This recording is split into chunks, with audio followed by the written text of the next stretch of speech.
আপনার অজান্তেই কি আপনার পেছনে কোনো ষড়যন্ত্র চলছে? কর্মক্ষেত্রে কি আপনি কাঙ্ক্ষিত সম্মান পাচ্ছেন না? আপনার কি পাওনা টাকা আটকে গেছে? আপনি কি শেয়ার বাজার বা নতুন কোনো ব্যবসায় বড় অঙ্কের টাকা বিনিয়োগ করার কথা ভাবছেন? দীর্ঘদিন ধরে কি ঋণের বোঝা আপনাকে মানসিকভাবে অস্থির করে রেখেছে? কিংবা অতীত নিয়ে কি আপনি বেশি ভাবছেন, অর্থাৎ অতীতের কোনো ঘটনা কি আপনাকে সমস্যায় ফেলছে? তাহলে আজকের এই ভিডিওটি আপনার জন্য।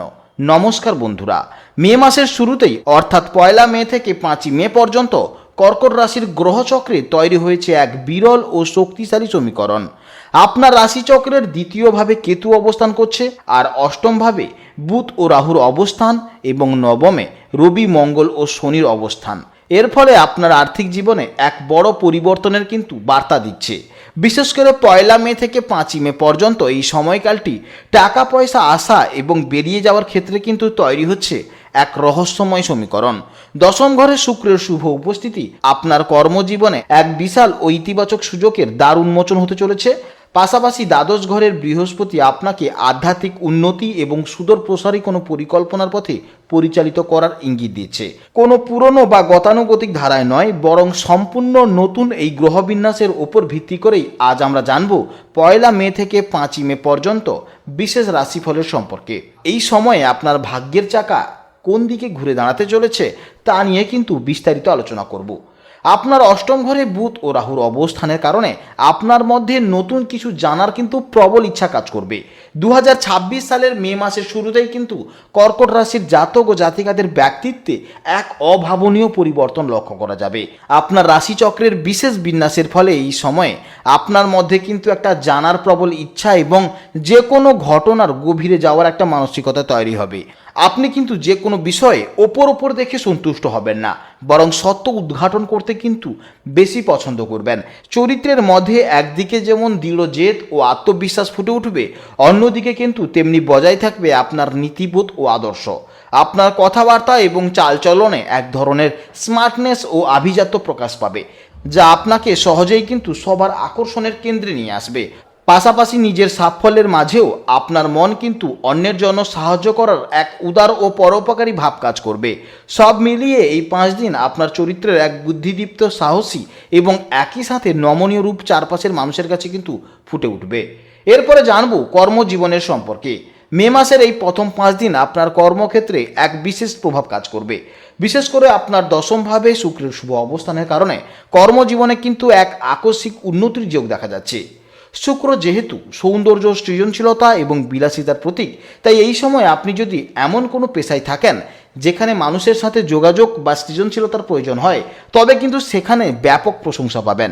আপনার মার্জিত ব্যবহার এবং উপস্থাপনা সহকর্মীদের এবং ঊর্ধ্বতর কর্মকর্তাদের কিন্তু মুগ্ধ করবে। যারা সরকারি চাকরি করছেন বা উচ্চপদস্থ পদে আছেন, নবম ঘরে রবি, মঙ্গল ও শনির অবস্থানের ফলে তাদের ওপর কিন্তু কাজের চাপ বাড়লেও প্রশাসনিক ক্ষমতা কিন্তু অনেকটা বৃদ্ধি পাবে। তবে অষ্টম ঘরে বুধ ও রাহুর সংযোগ থাকার ফলে অফিসের অভ্যন্তরীণ রাজনীতি বা কোনো গোপন ষড়যন্ত্র থেকে কিন্তু সাবধানে থাকা কিন্তু অত্যন্ত জরুরি। নিজের পরিকল্পনার কথা হুট করে কাউকে না বলাই কিন্তু ভালো হবে। দ্বাদশ ঘরে বৃহস্পতির অবস্থানের কারণে যারা বিদেশের সাথে যুক্ত বা কোনো সংস্থায় কাজ করছেন বা মাল্টিন্যাশনাল কোম্পানিতে আছেন, তাদের জন্য কিন্তু এই সময়টি অত্যন্ত লাভদায়ক হতে পারে। এই 5 দিনের গ্রহবিন্যাস অনুযায়ী নির্দিষ্ট কিছু পেশায় কিন্তু কর্কট রাশি জাতকরা বেশি সফলতা পাবেন। দশমস্থ শুক্রের কারণে Glamour world, fashion designing, interior decoration, media এবং গয়নার ব্যবসার সাথে যুক্ত ব্যক্তিদের জন্য কিন্তু এই সময়টা হচ্ছে সুবর্ণ সময়। এছাড়া নবম ঘরে শনি ও মঙ্গলের প্রভাব থাকায় ইঞ্জিনিয়ারিং, প্রতিরক্ষা বিভাগ, পুলিশ বা সেনাবাহিনী এবং আইনি পেশার সাথে যুক্ত ব্যক্তিদের কিন্তু পদোন্নতির সম্ভাবনা রয়েছে। আপনার অষ্টম ঘরে বুধ ও রাহুর অবস্থানের ফলে যারা গবেষণা, গোয়েন্দা বিভাগ, জ্যোতিষশাস্ত্র বা ডেটা অ্যানালাইসিস নিয়ে কাজ করছেন, তাদের কিন্তু নতুন কোনো বড় সুযোগ আসার একটা সম্ভাবনা রয়েছে। এছাড়া দ্বাদশস্থ বৃহস্পতি চিকিৎসা শাস্ত্র, সমাজসেবা এবং আধ্যাত্মিক কাজের সাথে যুক্ত ব্যক্তিদের জন্য কিন্তু সামাজিক সম্মান বৃদ্ধি পাবে। ব্যবসায়ীদের জন্য এই সময়টি মিশ্র ফল দিলেও মোটের ওপর কিন্তু এটি ইতিবাচক ফল দেবে। আপনার নবমভাবে রবি, মঙ্গল ও শনি এই তিনটি গ্রহের অবস্থান নির্দেশ করছে যে কোনো বড় বিনিয়োগের আগে আপনাকে কিন্তু যথেষ্ট পরিশ্রম ও পরিকল্পনা করতে হবে।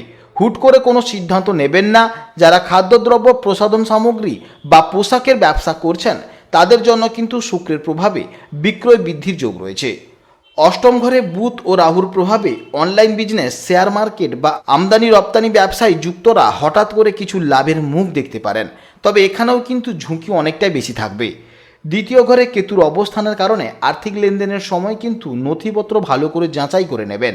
কোনো পুরনো অংশীদারি ব্যবসায় জটিলতা দেখা দিলে তা কিন্তু আলাপ আলোচনার মাধ্যমে মিটিয়ে ফেলার জন্য কিন্তু এই সময়টি উপযুক্ত সময়। দূরে ভ্রমণের মাধ্যমে ব্যবসায় কিন্তু নতুন যোগাযোগ তৈরি হতে পারে। যারা বর্তমানে কর্মহীন বা নতুন কাজের সন্ধানে আছেন সেক্ষেত্রে কিন্তু দশম ঘরে শুক্রের অবস্থান আপনাকে এমন কোনো কাজ এনে দিতে পারে যেখানে আপনার বুদ্ধির চেয়ে আপনার ব্যবহারের গুরুত্ব কিন্তু অনেকটা বেশি হবে। বিশেষ করে সেলস, মার্কেটিং, কাস্টমার রিলেশন বা সৃজনশীল কোনো ফ্রিল্যান্সিং কাজে যোগ দেওয়ার কিন্তু চেষ্টা করুন। নবম ঘরে গ্রহ অবস্থান বলছে যে ভাগ্যের উপর শুধু ভরসা না করে আপনার কর্মর তৎপরতা বাড়াতে হবে। আপনি যদি কোনো কারিগরি শিক্ষা বা নতুন কোনো সফটওয়্যার শেখার কথা ভেবে থাকেন তবে এখনই কিন্তু সেটা সেরা সময়। বা যারা কাজ পাচ্ছেন না কিংবা যারা কি করবেন ভেবে পাচ্ছেন না তাদের জন্য কিন্তু ইভেন্ট ম্যানেজমেন্ট, বিউটি ইন্ডাস্ট্রি বা কনসালটেন্সি ভালো কাজ করবে। কিংবা যদি আপনারা কম্পিউটার রিলেটেড কাজ করেন সেখানেও কিন্তু আপনারা ভালো ইনকাম করতে পারবেন। সাথে যদি আপনারা কন্টেন্ট ক্রিয়েশন করতে পারেন কিংবা ফ্রিল্যান্সারের মাধ্যমে আপনি কোনো কম্পিউটারে অন্য কোনো কাজ করতে পারেন সেখানেও কিন্তু আপনি ভালো ইনকাম করতে পারবেন। জেনে নেব এবার প্রেম ও দাম্পত্য জীবনের সম্পর্কে। মে মাসের এই প্রথম 5 দিন কর্কট রাশির দাম্পত্য জীবনের জন্য কিন্তু এক মিশ্র প্রভাব লক্ষ্য করা যাবে। আপনার দ্বিতীয় ঘরে অর্থাৎ বাণীর ঘরে বা পারিবারিক স্থানে কিন্তু কেতুর অবস্থানের কারণে পরিবারের সদস্যদের সাথে কিন্তু ভুল বোঝাবুঝি বা কথায় কিন্তু সামান্য রুক্ষতা চলে আসতে পারে। বিশেষ করে আর্থিক বিষয় নিয়ে জীবনসঙ্গীর সাথে মতভেদ হওয়ার একটা সম্ভাবনা রয়েছে। তবে দশম ঘরে শুক্রের শুভ প্রভাবে আপনি পরিস্থিতির সামাল দিতে পারবেন। শুক্র আপনাকে নমনীয়তা দেবে যা সম্পর্কের তিক্ততা কমাতে সাহায্য করবে। অষ্টম ঘরে বুধ ও রাহুর অবস্থানের কারণে সঙ্গীর স্বাস্থ্য বা তার কোনো গোপন দুশ্চিন্তা কিন্তু আপনাকে ভাবিয়ে তুলতে পারে। এই সময় নিজেদের মধ্যে কোনো লুকানো না রেখে স্বচ্ছ আলোচনা করা কিন্তু অত্যন্ত প্রয়োজন। নবম ঘরে রবি, মঙ্গল ও শনির মতন শক্তিশালী গ্রহের উপস্থিতি আপনার জীবনসঙ্গীর মধ্যে কিন্তু ধর্মীয় বা আধ্যাত্মিক ভাব বাড়িয়ে দিতে পারে। সব মিলিয়ে ধৈর্য ধরলে দাম্পত্যে কিন্তু বড় কোনো সমস্যা আসবে না। প্রেমের ক্ষেত্রে এই সময়টি কর্কট রাশির জন্য কিন্তু বেশ রোমাঞ্চকর হতে পারে।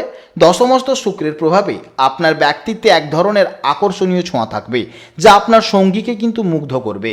তবে নবম ঘরে শনি ও মঙ্গলের নির্দেশ করছে যে প্রেমের সম্পর্কে মাঝে মাঝে এক ধরনের জেদ বা আধিপত্য বিস্তারের কিন্তু চেষ্টা দেখা দিতে পারে। আপনারা হয়তো কোনো লং ড্রাইভ বা ভ্রমণে যাওয়ার পরিকল্পনা করবেন, কিন্তু রবি ও শনির প্রভাবে শেষ মুহূর্তে কিন্তু কোনো বাধা আসতে পারে। যারা নতুন প্রেমে পড়েছেন তাদের জন্য অষ্টম ঘরে রাহু ও বুধ কিন্তু সতর্ক বার্তা দিচ্ছে। হুট করে কাউকে খুব বেশি বিশ্বাস করবেন না বা সম্পর্কের গভীরতা না বুঝে কোনো বড় সিদ্ধান্ত নেবেন না। দ্বাদশ ঘরে বৃহস্পতির অবস্থান প্রেমের ক্ষেত্রে এক ধরনের নিঃস্বার্থ ভালোবাসার জন্ম দেবে যা আপনাদের মানসিক বন্ধনকে আরও মজবুত করবে। যারা বিয়ের জন্য সম্বন্ধ খুঁজছেন তাদের জন্য কিন্তু 2026-এর মে মাসের এই শুরুটা অত্যন্ত গুরুত্বপূর্ণ। নবম ঘর হলো অত্যন্ত সক্রিয় স্থান। ভিন্ন কোনো সংস্কৃতি থেকে বিয়ের প্রস্তাব আসার একটা প্রবল সম্ভাবনা রয়েছে। আপনার ভাগ্যের ঘরে রবি, মঙ্গল ও শনির অবস্থানের কারণে আপনাকে ইঙ্গিত দিচ্ছে যে এই মুহূর্তে যে সম্বন্ধটি আপনার জন্য আসবে ওটা কিন্তু যথেষ্ট প্রভাবশালী হবে বা প্রশাসনিক কোনো কাজে কিন্তু যুক্ত থাকবেন। যেহেতু দ্বাদশ ঘরে বৃহস্পতির অবস্থান তাই বিদেশ থেকে বা আপনার জন্মস্থান থেকে দূরবর্তী স্থানে কিন্তু বিয়ের সম্ভাবনা রয়েছে। এরপরে জানবো শিক্ষা জীবনের সম্পর্কে। মে মাসের এই প্রথম 5 দিন কর্কট রাশির শিক্ষার্থীদের জন্য গভীর মনোযোগ এবং কঠোর পরিশ্রমের সময়। আপনার নবমভাবে রবি, মঙ্গল ও শনির এই তিনটি অত্যন্ত শক্তিশালী গ্রহের অবস্থানের কারণে আপনার পড়াশোনার প্রতি কিন্তু একটা অত্যন্ত জেদ এবং শৃঙ্খলা কাজ করবে। শনি ও মঙ্গলের প্রভাবে আপনি কিন্তু খুব কঠিন বিষয়গুলো ধৈর্য ধরে আয়ত্ত করতে পারবেন। তবে অষ্টম ঘরে বুধ ও রাহুর অবস্থানের কারণে মাঝে মাঝে মনের মধ্যে একটা বিভ্রান্তি বা হঠাৎ মনোযোগ হারিয়ে ফেলার একটা প্রবণতা দেখা দিতে পারে। দ্বিতীয় ঘরে কেতু থাকার ফলে পড়া মনে রাখার ক্ষেত্রে কিছুটা সমস্যা হতে পারে।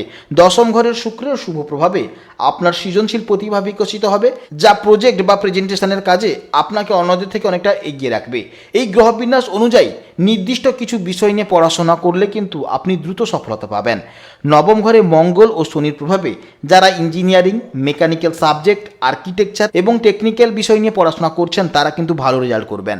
এছাড়া আপনাদের অষ্টম ঘরে বুধ ও রাহুর প্রভাবে যারা আইটি সেক্টরের কোনো সাবজেক্ট নিয়ে পড়াশোনা করছেন, কিংবা যারা সাইবার সিকিউরিটি নিয়ে পড়াশোনা করছেন, কিংবা যারা এআই নিয়ে পড়াশোনা করছেন, তার সঙ্গে সঙ্গে যারা ডেটা সায়েন্স বা ডেটা অ্যানালাইসিস নিয়ে পড়াশোনা করছেন, তাদেরও কিন্তু ভালো ফল পাওয়া যাবে। তাছাড়া যারা অকাল্ট সাবজেক্ট নিয়ে পড়াশোনা করছেন, অর্থাৎ জ্যোতিষশাস্ত্র বা কোনো তন্ত্রমন্ত্র এই সমস্ত নিয়ে পড়াশোনা করছেন, তাদেরও কিন্তু পড়াশোনার প্রতি একটা ভালো সম্ভাবনা দেখা যাচ্ছে। এছাড়া দশমস্ত শুক্রের কারণে যারা ফ্যাশন ডিজাইনিং, চারুকলা, ইন্টেরিয়ার ডিজাইনিং বা মিডিয়া নিয়ে পড়াশোনা করছেন, তাদেরও কিন্তু ভালো সময় দেখা যাবে। আপনি যদি আইন বা প্রশাসন নিয়ে পড়তে চান, তবে নবমস্ত রবির প্রভাবে আপনার বিচার বিশ্লেষণের ক্ষমতা কিন্তু তীক্ষ্ণ হবে। দীর্ঘমেয়াদী উন্নতির জন্য আপনি যদি এখনও কোনো স্ট্রিম বা বিভাগ বেছে নিতে চান, তবে কিন্তু বিজ্ঞান এবং প্রযুক্তি আপনার জন্য সবচেয়ে বেশি লাভজনক হবে। বিশেষ করে যারা ডিফেন্স বা পুলিশ প্রশিক্ষণ নিয়ে পড়াশোনা করছেন, নবম ঘরে গ্রহগুলো তাদের কিন্তু সহায়ক হবে। এছাড়া যারা দেশের বাইরে গিয়ে বা রাজ্যের বাইরে গিয়ে পড়াশোনা করবেন ভাবছেন, বা কোনো ভালো কলেজে পড়াশোনা করবেন ভাবছেন, তাদের জন্য কিন্তু এই সময়টি অত্যন্ত ভালো সময়। জেনে নেব এবার স্বাস্থ্য জীবনের সম্পর্কে। মে মাসের এই প্রথম 5 দিন কর্কট রাশির জাতক ও জাতিকাদের স্বাস্থ্যের ক্ষেত্রে কিন্তু বিশেষভাবে সতর্কতা থাকা প্রয়োজন। আপনার অষ্টম ঘরে বুধ ও রাহুর অবস্থানের ফলে হঠাৎ কোনো শারীরিক সমস্যা বা অজানা কোনো অস্বস্তি আপনাকে ভোগাতে পারে। অষ্টম ঘর যেহেতু গোপন রোগ বা দীর্ঘস্থায়ী সমস্যার স্থান, তাই শরীরের কোনো ছোট লক্ষণকেও অবহেলা করা কিন্তু এই সময় একদমই ঠিক হবে না। নবম ঘরে রবি, মঙ্গল ও শনির মতন তিনটি শক্তিশালী ও উগ্র প্রকৃতির গ্রহের উপস্থিতির ফলে আপনার শরীরে কিন্তু অতিরিক্ত উত্তাপ বাড়িয়ে দেবে, বা আপনার শরীরে পিত্তের কিন্তু আধিক্য দেখা যাবে। এর ফলে রক্তচাপ বৃদ্ধি বা মাথা ব্যথা, মাথা যন্ত্রণার মতন সমস্যা দেখা দিবে। দশমস্ত শুক্রের শুভ প্রভাবে আপনার বাহ্যিক সৌন্দর্য বজায় থাকলেও দ্বাদশ ঘরে বৃহস্পতির অবস্থানের ফলে অনিদ্রা বা ঘুমের ব্যাঘাত হবে, যার ফলে আপনার রোগ প্রতিরোধ ক্ষমতা কিন্তু অনেকটা কমিয়ে দিতে পারে। গ্রহের অবস্থান অনুযায়ী এই 5 দিন আপনার শরীরে নির্দিষ্ট কিছু সমস্যা দেখা দিতে পারে। নবমস্ত শনি ও মঙ্গলের প্রভাবে হাড়ের ব্যথা, জয়েন্টের সমস্যা বা পেশিতে টান পড়ার মতন সমস্যা দেখা যাবে। বিশেষ করে যারা দীর্ঘক্ষণ বসে কাজ করেন, তাদের পিঠে বা কোমরের ব্যথা বাড়তে পারে। এছাড়া অষ্টম ঘরে রাহু ও বুধ থাকার ফলে আপনাদের পেটের সমস্যা, বদহজম বা লিভার সংক্রান্ত কিন্তু জটিলতা তৈরি হবে। বাইরের খাবার বা অতিরিক্ত তেল মশলাযুক্ত খাবার এই সময়টা কিন্তু একদমই এড়িয়ে চলা উচিত। রবির প্রভাবে চোখের সমস্যা হতে পারে, মাথা যন্ত্রণা অর্থাৎ মাইগ্রেনের সমস্যাও হতে পারে। এছাড়া দ্বাদস্থভাবে বৃহস্পতির অবস্থানের ফলে লিভার বা অগ্নাশয় সংক্রান্ত কোনো পুরনো সমস্যা থাকলে তা কিন্তু পুনরায় আবার দেখা যেতে পারে। তাই খাবারের তালিকায় সুষম ও সহজপাচ্য খাবার রাখা অত্যন্ত জরুরি। বয়স্ক ব্যক্তিদের জন্য এই সময়টি একটু বেশি সচেতন থাকার ইঙ্গিত দেওয়া হচ্ছে। বিশেষ করে নবম ঘরে রবি, মঙ্গল ও শনির অবস্থানের কারণে বয়স্কদের কিন্তু উচ্চ রক্তচাপ বা হাই ব্লাড প্রেশার দেখা যাবে। এছাড়া হৃদযন্ত্রেরও সমস্যা থাকবে, তাই অবশ্যই কিন্তু সাবধানে আপনারা থাকবেন। তার সঙ্গে সঙ্গে বুক ধড়ফড় করা বা শ্বাসকষ্ট অনুভব হতে পারে। এগুলো যদি বেশি পরিমাণে হয়, তাহলে কিন্তু দ্রুত চিকিৎসকের পরামর্শ নেওয়া উচিত। তাছাড়া যাদের বাতের ব্যথা বা আর্থাইটিস আছে, শনি ও মঙ্গলের প্রভাবে কিন্তু তাদের হাঁটা চলায় কিন্তু প্রচুর পরিমাণে কষ্ট হতে পারে। বয়স্কদের ক্ষেত্রে দ্বাদস্থ বৃহস্পতির প্রভাবে সুগার বা ডায়াবেটিস নিয়ন্ত্রণে রাখার পরামর্শ দেওয়া হচ্ছে। নিয়মিত ওষুধ সেবন এবং হালকা ব্যায়াম বা হাঁটাচলা করা কিন্তু এই সময়ের জন্য অত্যন্ত বাধ্যতামূলক। আশা করি আপনারা বুঝতে পেরেছেন। এছাড়া যদি কোনো প্রশ্ন থাকে বা যদি কিছু জানার অবশ্যই থাকে, তাহলে কিন্তু আমাদের ভিডিওর কমেন্ট বক্সে গিয়ে কমেন্ট করুন। আপনারা ভালো থাকুন, সুস্থ থাকুন এবং সাবধান।